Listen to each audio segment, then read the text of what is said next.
नमस्कार, मैं ईश्वर केवलरामानी बोल रहा हूँ। जैसे कि आप सभी को मालूम है कि 24 मार्च को सुप्रीम कोर्ट की जजमेंट के बाद मैंने कल एक वीडियो शेयर किया था, जिसमें मैंने ये बताया था कि सुप्रीम कोर्ट की जजमेंट के हिसाब से जो 750 करोड़ जल ने डिपॉजिट किए थे, वो जल को ही वापस मिलेंगे।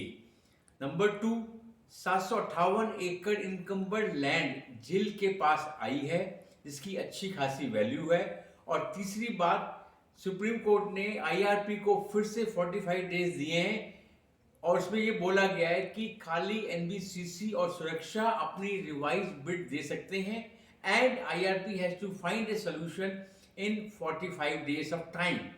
अब यहाँ पे आज मैं ये शेयर करूंगा कि जो हमने लास्ट टाइम बिड एनबीसीसी की अप्रूव की थी विद थम्पिंग मेजॉरिटी इन दिसंबर 2019, उसके क्या क्या फीचर्स थे। नंबर 1, एनबीसीसी के उस प्लान में उन्होंने जो हमने जेपी के साथ प्रोविजन अलॉटमेंट लेटर की बातें मानी थी, उसको उसने रिफ्यूज किया उस पहल को मानने से, पहली बात। दूसरा चीज, एनबीसीसी ने ये कहा कि हम कॉस्ट बढ़ा सकते हैं, एरिया को लेकर, अनएक्सप्लेन्ड एरिया को लेकर भी वो कॉस्ट बढ़ा सकते हैं, जबकि जेपी के पैल में उसमें मैक्सिमम कैप 10% का था।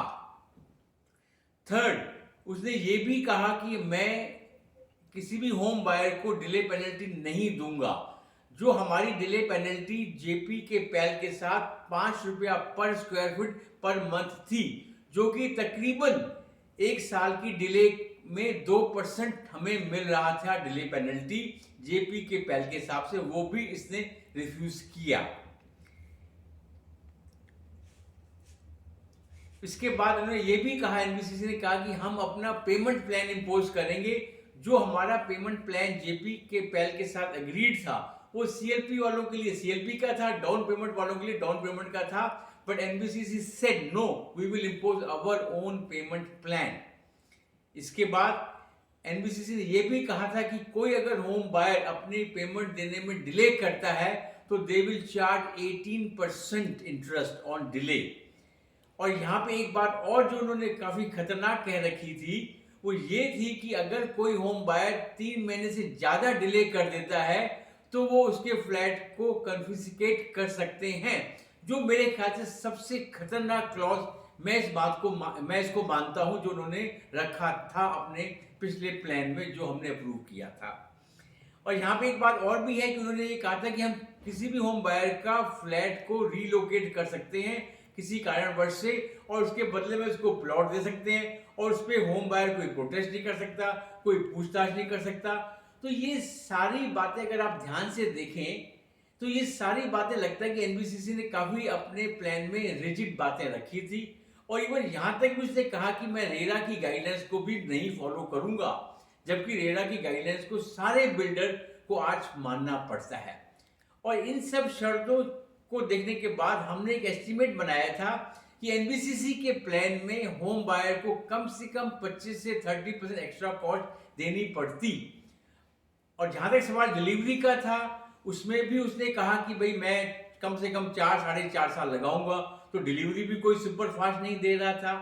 और उसने ये भी कहा कि मैं कोई जो आपने पैल में स्पेसिफिकेशन ले डाउन कर रखी थी कंस्ट्रक्शन की, उसको ही फॉलो नहीं करेगा। तो कुल मिला के आप देखेंगे कि ना वो स्पेसिफिकेशन फॉलो कर रहा है, ना वो डिलीवरी पे कुछ बातें अच्छी कह रहा है, कॉस्ट इंक्रीज भी कर रहा है, और वो 750 करोड़ पे भी डिपेंड कर रहा था कि वो उसको मिलेंगे। अब यहाँ पे मैंने आपको ये बताया आज की वीडियो में कि देखो ये प्लान था जो हमने दिसंबर 2019 में अप्रूव किया मेजॉरिटी ऑफ होम बायर्स ने। और ये बात भी मुझे कहने में कोई हेजिटेशन नहीं हो रहा कि हम होम बायर्स ने ना उस बिड को पढ़ा था, ना समझा था, हमने एक बहकावे में आकर उस पर साइन कर दिया था, और एनबीसीसी मेजॉरिटी के साथ उसके प्लान को अप्रूवल मिली, जो अपने आप में नॉन कंप्लाइंट आईपीसी प्लान था। और पिछली बारी 22,000 होम बायर्स ने में से शायद करीब 11,500 होम बायर्स ने वोट किया था, और उसमें से एनबीसीसी को शायद 11,000 वोट मिले थे, सुरक्षा को शायद 3400 करीब वोट मिले थे, ये सब जो स्टैटिस्टिक्स हैं ये मैंने आपको दी गई हैं, और इसके लिए मैं उन सभी होम बायर्स का आभारी हूँ जिन्होंने सही सही इन्फॉर्मेशन प्रोवाइड की है। और अगली बातें मैं फिर अगले वीडियो में शेयर करूँगा। धन्यवाद।